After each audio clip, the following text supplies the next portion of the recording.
আসসালামু আলাইকুম। সুপ্রিয় একাদশ শ্রেণীর শিক্ষার্থীরা, আশা করছি তোমরা সকলেই ভালো আছো এবং যে যেখানে আছো সুস্থ আছো। গত ক্লাসের মতো আমরা আজকেও একটি কবিতা পড়ব। আমাদের আজকের কবিতার নাম ড্রিমস, লিখেছেন ল্যাংস্টন হিউজেস। গত ক্লাসে আমরা যে কবিতাটি পড়েছিলাম সেটিও ড্রিমস নিয়েই ছিল, সেটি লিখেছিলেন ডি.এইচ. লরেন্স। তারই ধারাবাহিকতায় আমরা আজকে এই লেসনের আরেকটি কবিতা সেটি নিয়ে পড়ব এবং সেটি নিয়ে আলোচনা করব এবং এই কবিতায় কবি কী বুঝিয়েছেন সেটি আমরা জানার চেষ্টা করব। তো গত ক্লাসের ধারাবাহিকতায় আমরা আজকেও প্রথমে কবি সম্বন্ধে একটা আইটেম রেখেছি, এরপরে ওয়ার্ড মিনিং সম্বন্ধে আমরা জানবো, এই কবিতায় যে সকল শব্দগুলো ব্যবহৃত হয়েছে সেগুলোর অর্থ জানার চেষ্টা করব এবং সবশেষে যে কবিতা পড়ব, কবিতার অর্থ লাইন বাই লাইন বোঝার চেষ্টা করব। সবশেষে যে থিম এবং সামারি, তোমরা জানো যে কবিতা থিম এবং সামারি হিসেবে আসে, সুতরাং থিম এবং সামারি হিসেবে যদি কবিতা আসে এবং এই কবিতাটা পরীক্ষায় অনেকবার এসছে, অনেক পরীক্ষায় আসতে দেখা গেছে, খুবই গুরুত্বপূর্ণ একটি কবিতা।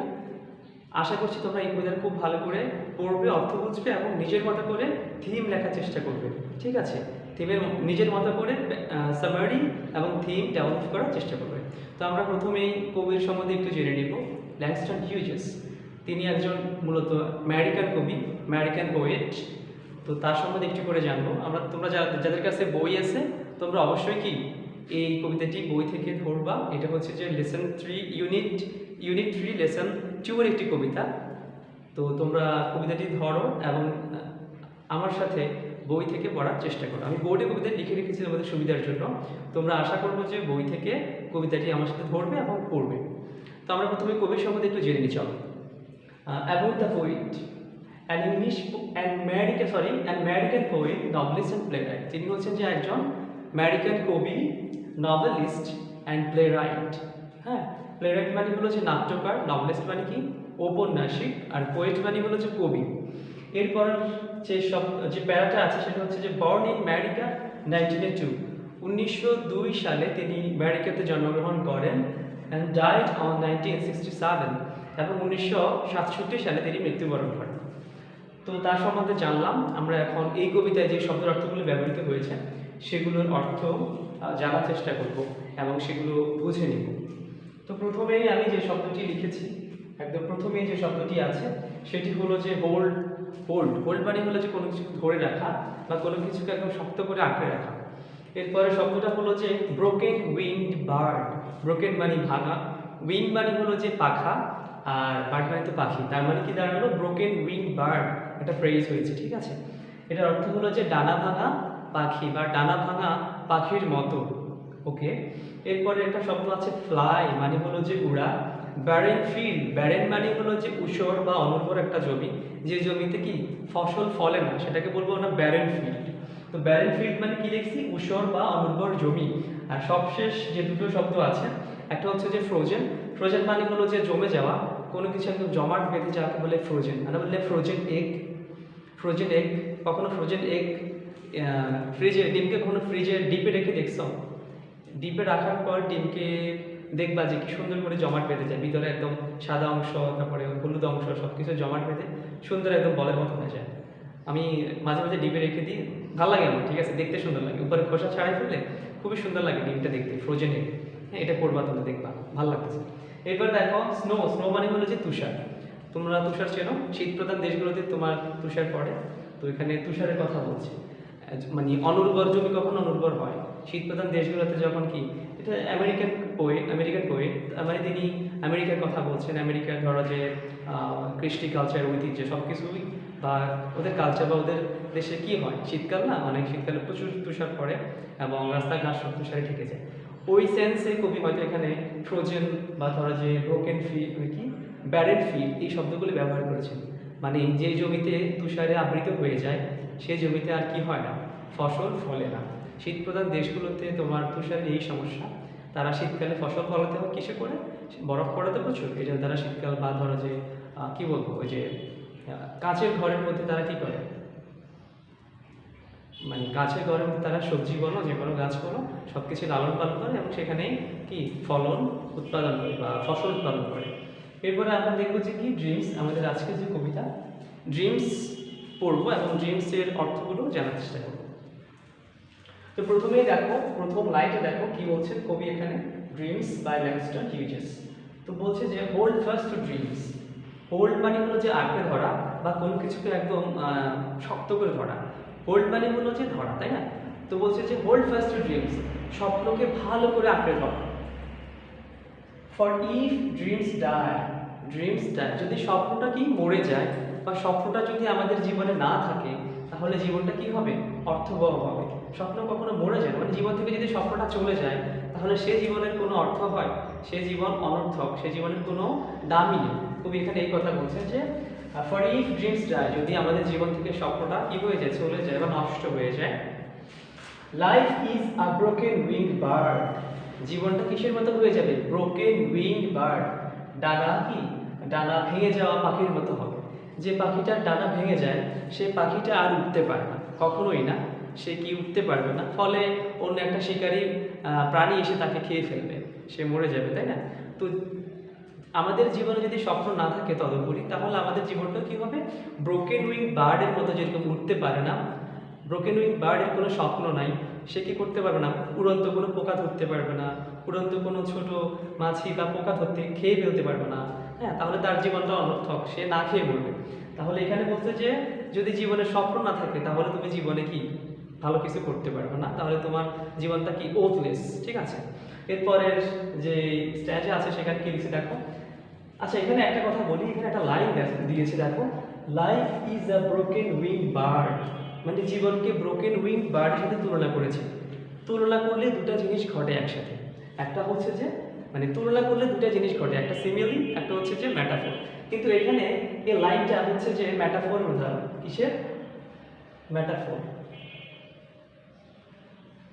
ম্যাটাফোর মানে হলো যে তুলনা, ঠিক আছে? তাহলে ম্যাটাফোর কি? স্যার আমি আরেকটা কথা বলছি যে সিমিলি। সিমিলিটা কি? আরেকটা জিনিস হচ্ছে সিমিলি, না? ইংরেজি সাহিত্যে সিমিলি বলো, ম্যাটাফোর বলো, এগুলোকে বলো যে লিটারেরি ডিভাইস, ঠিক আছে? মানে কবিরা কি এই ধরনের কিছু উপমা বা কিছু ব্যাপার স্যাপার ব্যবহার করেন এবং তারা কবিতাকে কি করেন, অনেক বেশি মাধুর্যপূর্ণ বা সুন্দর করে তোলেন। তোমরা যারা আস্তে আস্তে আরো বড় হবা তখন জিনিসগুলো খুব ভালো করে বুঝতে পারবা। তো আপাতত এখন এই জিনিসটাই জানো যে ম্যাটাফোর এবং সিমিলি হলো যে তুলনা। এখন what is metaphor and what is simile, আমরা কীভাবে বুঝবো স্যার এই লাইনটা ম্যাটাফোরের উদাহরণ? তো আমি একটা কথাই বলি, খুবই সহজ। তোমরা দেখো, আমি একটা লাইন লিখতেছি, দেখো লাইনটা হচ্ছে এরকম যে মাই heart is like an open highway. আমি একটা লাইন লিখেছি, লাইনটা হচ্ছে মাই heart is like an open highway. মাঝখানে আমি একটা শব্দ ইউজ করেছি বা একটা ওয়ার্ড ইউজ করেছি, সেটার নাম হচ্ছে লাইক, না? আমি আরেকটা বাক্য লিখব, দেখো নজরুল ইজ আওয়ার শেলি। আচ্ছা, এখানে আমি আরেকটা বাক্য লিখেছি, নজরুল ইজ আওয়ার শেলি। প্রথম বাক্যে লিখেছি মাই heart is like an open highway. My heart, আমার হৃদয়, ইজ লাইক, লাইক মানে মতো, ওপেন হাইওয়ে মানে প্রশস্ত, প্রশস্ত কিসের মতো?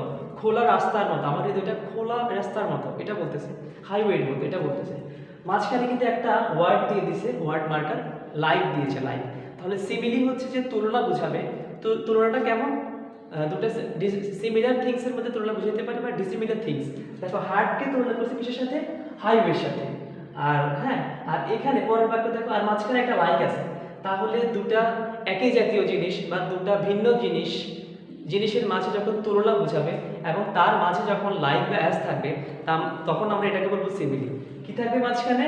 মাঝখানে যদি লাইক এবং অ্যাস থাকে এবং সে লাইক এবং অ্যাস দিয়ে যদি কি দুটা ভিন্ন জিনিস বা দুটা একই জাতীয় জিনিসের মাঝে তুলনা বোঝায়, তখন আমরা সেটাকে বলবো যে সিমিলি। আর ম্যাটাফোর কি? ম্যাটাফোরের তুলনা বা উপমা, সেটা কিভাবে? দেখো এখানে আমি লিখছি যে নজরুল ইজ আওয়ার শেলি। নজরুলকে শেলির সাথে তুলনা করা হয়েছে। কাজী নজরুল ইসলাম তিনি কিন্তু বিদ্রোহী কবি। শেলি তিনি কিন্তু ইংলিশ দ্য পোয়েট। শেলি কিন্তু নামটা শুনতে মহিলা মনে হচ্ছে, উনি কিন্তু পুরুষ, ঠিক আছে? ওনাকে বলা হয় রিভোল্ট পোয়েট। উনিও কিন্তু বিদ্রোহী কবি, উনি কিন্তু দ্রোহের কবিতা লিখেছেন, দ্রোহের কবিতা নজরুলের মতো। এবং বলা হয়ে থাকে যে নজরুলের কিছু লেখার মধ্যে কি আমাদের আজকের যে শেলির লেখার মধ্যে অনেক কিছু মিল পাওয়া যায়। তাহলে Nazrul is our Shelley, Nazrul আমাদের শেলি। নজরুলকে শেলির সাথে তুলনা করা হয়েছে। কিন্তু মাঝখানে কি কোনো লাইক বা অ্যাজ আছে? নাই কিন্তু। পার্সনের সাথে নজরুল হচ্ছে পার্সন, শেলিও পার্সন, পার্সনের সাথে পার্সন মানে একই জাতীয় জিনিসের মধ্যে তুলনা বুঝাইছে, কিন্তু মাঝখানে কোনো লাইক বা অ্যাজ নাই। তাহলে নজরুল ইজ আওয়ার শেলি, এটা হচ্ছে যে ম্যাটাফরের উদাহরণ। আর my heart is like an open highway, এটা হচ্ছে সিমিলিয়ের উদাহরণ। তাহলে আমরা সিমিলি এবং ম্যাটাফর বুঝলাম। আর আমাদের এই লাইনটা দেখো, life is a broken wing bird, জীবনটা হচ্ছে যে ডানা ভাঙা পাখির মতো। এখানে মাঝখানে কোনো লাইক বা অ্যাজ নাই, তার মানে এটা হচ্ছে ম্যাটাফরের উদাহরণ। ক্লিয়ার? আচ্ছা, আমরা এবার পরের স্ট্যান্ডায় যাব। দেখো কি বলছে, দ্যাট ক্যান নট ফ্লাই, বলছে যে life is a broken wing bird, ডানা ভাঙা পাখি কখনো কি করতে পারে না? দ্যাট ক্যান নট ফ্লাই, সেটা কখনো উঠতে পারে না। ডানা ভাঙা পাখি কখনো কি করতে পারবে না? উঠতে পারবে না। ঠিক আছে, এরপরে বলতেছে হোল্ড ফাস্ট টু ড্রিমস, বলছে যে স্বপ্নকে খুব শক্ত করে আঁকড়ে ধরো। দেখো প্রথমে যে একটা লাইন আছে যে হোল্ড ফাস্ট টু ড্রিমস, এই লাইনটা ঠিক এখানে আবার আসছে। হোল্ড ফাস্ট টু ড্রিমস কবিতা এরকম রিপিট হয় না, কবিতাকে সুন্দর করার জন্য বা মাধুর্য বজায় রাখার জন্য এই জিনিসগুলো হয়। ইভেন গানের মধ্যে হয়, মানে প্রথম অন্তরাটাকে বারবার রিপিট করা হয়, স্টার্টিংয়ে মিডল এন্ডিংয়ে দেওয়া হয় না। এটা হচ্ছে যে মানে রিপিট করলে জিনিসটা বারবার যখন শুনো খুব সুন্দর একটা ব্যাপার দাঁড়ায় আর কি।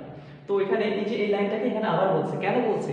গুরুত্ব দেওয়ার জন্য বলছে, মানে স্বপ্নটাকে আঁকড়ে ধরো, এই ব্যাপারটাকে প্রথমে যেমন বলছে মাঝখানে আবার বলতেছে, বলে গুরুত্ব প্রকাশ করছে এখানে যে স্বপ্নকে আঁকড়ে ধরো, বারবার বলছে। ঠিক আছে, এরপর দেখো ফর ওয়েন ড্রিমস গো, এখানে ছিল একটা line for if dreams die, আর এখানে বলছে ফর ওয়েন ড্রিমস গো, একই ধরনের জিনিস, জাস্ট শব্দগুলো চেঞ্জ করছে। ফর ইফ ড্রিমস ডাই, যদি স্বপ্ন চলে যায়, এটার অর্থ যেমন যদি স্বপ্ন আমাদের জীবন থেকে চলে যায়, আবার এটার অর্থ কিন্তু সেম, ফর ওয়েন ড্রিমস গো, আমাদের জীবন থেকে যখন স্বপ্ন চলে যাবে, একই ব্যাপার একই ঘটনা, শুধু শব্দ এদিক সেদিক করে চেঞ্জ করে একটা লাইন বাড়িয়েছে। এরপর দেখো life is a barren field frozen with snow, life is a barren field, barren মানে কি? ব্যারেন মানে হলো যে ঊষর বা অনুর্বর জমি। আর তারপর বলেছে ফ্রোজেন, ফ্রোজেন মানে কি? ফ্রোজেন মানে হলো যে জমে যাওয়া, একদম জমে টাইট হয়ে যাওয়া, এটাকে বলো যে ফ্রোজেন। আর স্নো মানে কি? স্নো মানে হলো যে তুষার। তাহলে আমাদের জীবনটা কি ব্রোকেন উইং বার্ডের মতো, যেটা কিন্তু কি করতে পারে না, ডানা ঝাপটাবে কিন্তু উঠতে পারবে না, সেটা তার স্বপ্নের আকাশের বুকে উঠতে পারবে না। তাহলে এই হলো ব্রোকেন উইংয়ের কথা। এই কবিতা পড়ে আমরা এখন কি বুঝছি স্যার? এই কবিতা পড়ে একটা জিনিসই বুঝছি, স্বপ্নের কথা বলেছেন কবি, বারবার বলতেছেন যে স্বপ্ন প্রত্যেকটা মানুষের জীবনে অনেক ইম্পর্টেন্ট একটা ইলামেন্ট, এবং বলছে এই ইম্পর্টেন্ট ইলামেন্ট কি তোমার জীবনে কি তোমাকে অনেক দূর নিয়ে যাবে। বলছে যে স্বপ্নকে আঁকড়ে ধরো, তোমার জীবনে যদি স্বপ্ন বেঁচে না থাকে, তোমার জীবনে যদি স্বপ্ন না থাকে, তুমি অনেক বেশি দূর যেতে পারবে না। এবং বলতেছে যে life is a broken wing bird, তোমার জীবনটা ডানা ঝাপটানো পাখির মতো হয়ে যাবে, ডানা ভেঙে যাওয়া পাখির মতো হয়ে যাবে। তুমি কি that can not fly high, সেটা কিন্তু কি ফ্লাই ওভার দ্য স্কাই, যেটা কিন্তু অনেক উপর দিয়ে উঠতে পারবে না। যেমন পাখি যেরকম কি উপরে আকাশে উঠতে পারবে না, তুমি তোমার জীবন বা তোমার স্বপ্নটাও কি এরকম উঠতে পারবে না, পাখির উড়ার সাথে তুলনা করেছে। এরপরে বলেছে যে আবার বলতেছে আবার কি বলতেছে যে হোল্ড ফাস্ট টু ড্রিমস, স্বপ্নকে আরো ভালো করে আঁকড়ে ধরো।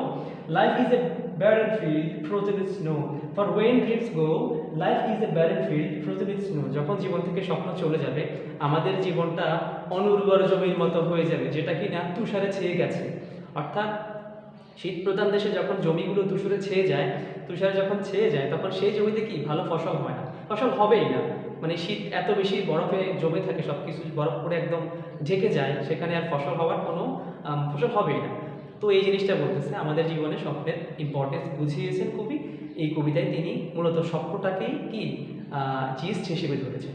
আমরা এখন এই কবিতার সামারিটা দেখবো এবং থিম দেখবো। তো আগের মতোই বলতেছি, যখন সামারি লিখবো তখন জাস্ট কবি কবিতার নাম উল্লেখ করে একটা লাইন লিখবো, হ্যাঁ, তারপরে ওই প্রথম লাইনটার সাথে মিল রেখে পরের অংশগুলো সুন্দর করে একের পর এক লিখবো, ঠিক আছে। আর যখন থিম লিখবো তখন আমি কবি কবিতার নাম উল্লেখ করবো না, কারণ থিমের মধ্যে সাধারণত কি কবি কবিতার নাম উল্লেখ করার প্রয়োজন নেই, থিম জাস্ট জিস্ট ব্যাপারটা আমাদের দিয়ে দিলেই হবে। তো দেখো আমরা আজকে এই যে থিম কবিতা পড়লাম, এই কবিতার থিম কি দাঁড়িয়েছে সেটা একটু দেখি। দেখো খেয়াল করো, প্রথম লাইনে আমি লিখছি যে the poem Dreams is written by Langston Hughes, এই লাইনটা আমি পরে আবার রিপিট করবো। এই লাইনটা আপাতত কি জাস্ট সামারির জন্য, যখন সামারি করবো তখন কি এই লাইনটা দিব, আর যখন সামারি দিব না থিম দিব তখন এই যে এখান থেকে স্টার্ট করবো, হ্যাঁ। তো যখন থিমের জন্য আমার এই কবিতাটার থিম কি দাঁড়ায় সেটা কি দেখো, এখান থেকে স্টার্ট করবো। বলছে যে to become successful in life, জীবনে সফল হতে হলে we must have a specific dream. আমাদের জীবনে একটি স্বতন্ত্র বা একটি নির্দিষ্ট লক্ষ্য থাকা উচিত, বা একটি নির্দিষ্ট স্বপ্ন থাকা উচিত। স্পেসিফিক মানে হলো যে সুনির্দিষ্ট একটি স্বপ্ন থাকতে হবে, এটা বলতেছে। Dreams keep us alive and moving forward. বলছে যে স্বপ্ন আমাদেরকে বাঁচিয়ে রাখে, হ্যাঁ, অনেক দিন বাঁচিয়ে রাখে স্বপ্ন। তোমার মধ্যে স্বপ্ন না থাকলে তুমি বেশি দূর এগুতে পারলেও তুমি মানে অন্তঃসার শূন্য, ঠিক আছে। বলছে যে dreams keep us alive and moving forward. স্বপ্ন আমাদেরকে বাঁচিয়ে রাখে এবং আমাদেরকে অনেক দূর এগিয়ে নিয়ে যায়। মুভিং ফরওয়ার্ড আমাদেরকে সামনে চলার পথে অনুপ্রেরণা দেয়। এরপরে বলছে যে উইদাউট ড্রিম, স্বপ্ন ছাড়া, a man can be compared as a broken wing bird. একজন মানুষকে ডানা ভাঙা পাখির সাথে তুলনা করা হয়। স্বপ্ন ছাড়া যদি আমাদের জীবন হয়, সেটা ডানা ভাঙা পাখির মতো হবে। অ্যান্ড ব্যারেন ফিল্ড, এবং সেটা হবে ঊষর জমির মতো। পরের লাইনটাই বলছে যে একদম finishing line. So we hold dreams to make our life interesting and meaningful. So we hold dreams, আমরা স্বপ্নকে আঁকড়ে ধরবো, খুব ভালো করে টাইট করে ধরবো, ঠিক আছে। To make our life interesting and meaningful, আমাদের জীবনটাকে অনেক বেশি আনন্দদায়ক এবং অনেক বেশি অর্থবহ করার জন্য আমরা অবশ্যই স্বপ্নকে আঁকড়ে ধরব এবং সেই স্বপ্নের পথে উড়ব, ঠিক আছে। আশা করি তোমরা আজকের কবির সম্বন্ধে একটু পড়েছি, কবিতার শব্দের অর্থ, কবিতার অর্থ লাইন বাই লাইন এবং থিম পড়েছি। আশা করি তোমরা বুঝতে পেরেছো এবং তোমরা পরীক্ষায় যদি এটি আসে তোমরা খুব ভালো করে অ্যান্সার করবে। তোমরা সকলেই ভালো থাকবে। আসসালামু আলাইকুম ওয়া রাহমাতুল্লাহি ওয়া বারাকাতুহু।